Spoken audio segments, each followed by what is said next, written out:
जय गौ माता दोस्तों।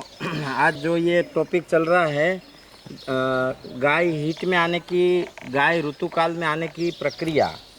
तो बहुत सारे लोग मुझे बताते हैं कि मेरी गाय हीट में नहीं आती, मतलब गर्मी में नहीं आती, नहीं लगती। ऐसे बहुत सारे फ़ोन आते हैं।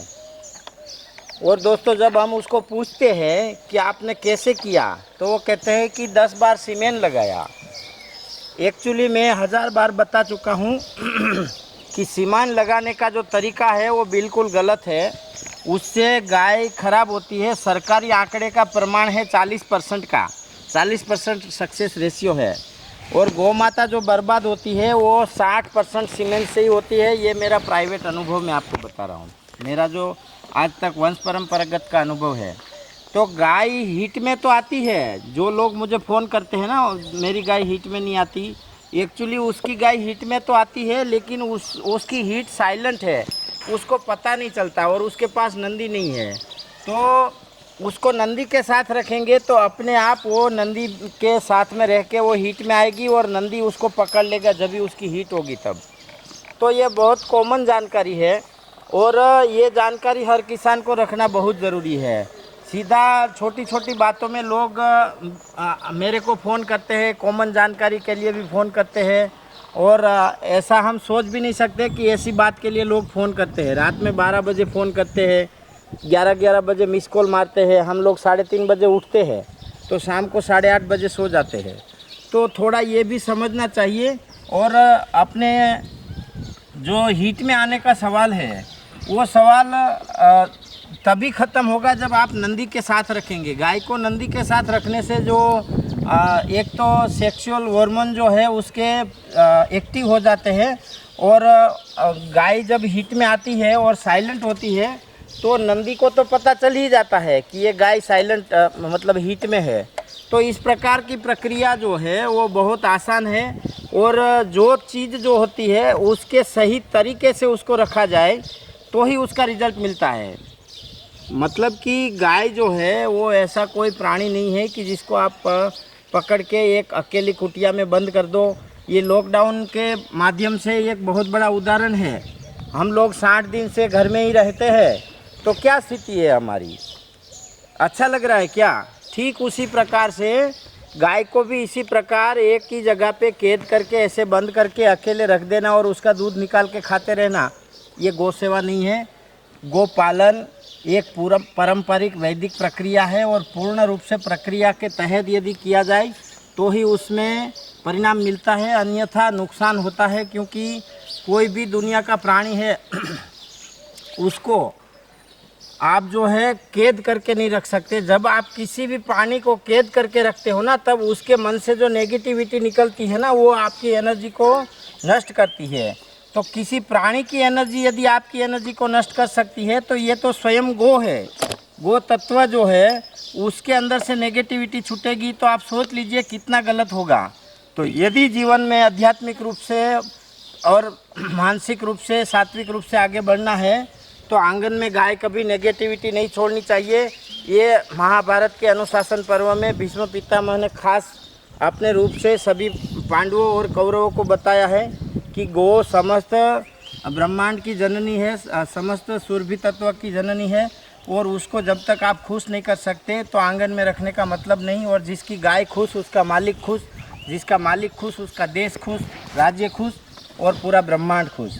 तो इस प्रकार से छोटी छोटी जानकारी यदि आप शेयर करते हैं तो यदि किसी ने भी अपनी गाय को नंदी के साथ रखा और गाय ने पॉजिटिविटी छोड़ी तो उस पॉजिटिविटी से आपको भी बहुत सूक्ष्म एनर्जी मिलेगी। इस वीडियो को शेयर करना, लाइक करना और दोस्तों में बांटना ना भूले। जय गौ माता, जय भारत माता, वंदे मातरम। ये आप देख सकते हैं कि अभी हमारी एक बच्चिया छोटी सी हीट में है। नंदी देख सकते हैं उसके साथ साथ ही चलेगा। ये भी एक बहुत बड़ा सिम्टम्स है हीट में आने का, ऋतुकाल में आने का। जो बिना आवाज़ दिए वाली गाय होती है ना, ये बच्चिया आवाज़ नहीं दे रही है, लेकिन फिर भी अपने नंदी ने उसको पहचान लिया कि ये हीट में है। तो ये एक प्राकृतिक और कुदरती प्रक्रिया है और इसमें किसी को बाधा बनने का अधिकार नहीं है। इसका मतलब ये कि इसमें सीमेंट डाल के अपन उसको गाय को परेशान जो करते हैं वो करने का हमें कोई अधिकार नहीं है। हाँ, आप देख रहे हैं जब गाय ब्रीड हो जाती है ना तो ऐसे पूंछ नीचे से टेढ़ी रखती है। ये आपको मैं दिखाने का प्रयास कर रहा हूँ कि ये पूंछ जो है वो नीचे से टेढ़ी रखती है गाय, यहाँ से टेढ़ी रखती है और पूंछ ऊपर ऊपर ही रखती है। और बाकी बगल में गाय है जो उसकी पूंछ देखिए एकदम सीधी है। और इसकी देखिए, ये दोनों की पूंछ का अंतर देखिए, ये बीच में से टेढ़ी रखेगी और ऊंची रखेगी और बार बार ऐसे पूंछ ऊपर करती रहेगी। ये एक सिम्टम्स है, आपको पूंछ में जो दो बैंड है वो ध्यान में आ रहे होंगे। और बाकी जो जिस गाय का देखिए आप इसका पूंछ देख सकते हैं, एकदम क्लियर कट सीधा है। उसके आगे की गाय का भी पूंछ देख सकते हैं, एकदम सीधा और नॉर्मल है, देखिए। तो ऐसे ये सब पारंपरिक प्रक्रियाओं का ज्ञान है, जो ज्ञान ज़्यादा से ज़्यादा लोगों तक बांटना चाहिए। तो आज मैं वो चीज़ आपको समझाने की कोशिश कर रहा हूँ कि आप देख रहे हैं हमारी ये गाय है जो चांदनी, वो आज हीट में आई है। वो थोड़ा थोड़ा यूरिन दे रही है और बहुत ज़ोर ज़ोर से रांभ रही है, बोल रही है, रंभा रही है और ऐसे घूर घूर के देख रही है जैसे कोई रेबिस वाला प्राणी देख रहा हो। मतलब इतना गुस्से में है, इतना असंतुष्ट है और अशांत मन से वो बार बार बोल रही है। तो ये विषय बहुत ज़रूरी है समझना, क्योंकि नए नए गोपालक जो प्यार और भाव से एक गाय रख देते हैं, लेकिन उसकी सांकेतिक भाषा जो है वो समझ नहीं पाते और सांकेतिक भाषा नहीं समझ पाने के कारण वो गौमाता इतनी परेशान होती है और नेगेटिविटी छोड़ती है। जो एक सूक्ष्म एनर्जी की दुनिया होती है, वो सूक्ष्म एनर्जी के कारण वो नेगेटिविटी छोड़ती है और नेगेटिविटी के कारण जो गोपालक है वो भी परेशान हो जाता है। वहाँ के वाइब्रेशंस सारे परेशान हो जाते हैं, वहाँ से सूक्ष्म जीवों परेशान हो जाते हैं, पूरा ब्रह्मांड का सुरभि तंत्र जो है वो परेशान हो जाता है।